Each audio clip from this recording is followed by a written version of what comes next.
அனைவருக்கும் வணக்கம். நான் பிரபாகர் ஜோதிடர். ஓம் சிவாய நமக. சிவசக்தி திருச்சிற்றம்பலம். இப்போ நான் என்ன சொல்ல போகிறேன்னா, இந்த நட்சத்திரங்களும் கிரகங்களும் தொடர்பு சொல்கிற கருத்தில் கொண்டு பயன்பெறுங்க. ஒரு ஜாதகத்தில் எந்த கிரகம் அதிக பலம் பெற்றிருக்கிறதோ அதன் அதிதேவதையை வழங்கினால் சகல நன்மைகளும் அந்த ஜாதகருக்கு ஏற்படும் என ஞானிகள் கருத்து தெரிவிக்கிறாங்க. ஆனால் நட்சத்திரம் கதியை பார்க்க வேண்டும் என்றும் கூறியிருக்காங்க.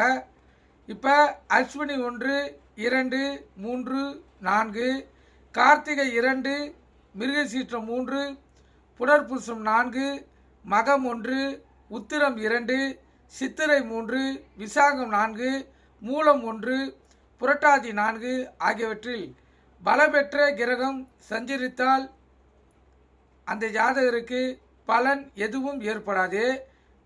கிரகங்கள் திணறக்கூடிய வாய்ப்பு ஏற்படும். இதற்கு தக்க பரிகாரங்கள் செய்ய வேண்டியது அவசியம். அப்பொழுதுதான் அந்த ஜாதகர் வாழ்வில் நல்ல சுப காரியங்களும் நல்ல பலன்களும் நடக்கும் என்று கருத்து தெரிவிச்சிருக்காங்க. நீங்கள் கருத்தில் கொண்டு பயன்பெறுங்க. நன்றி, வணக்கம். வாழ்க வளமுடன்.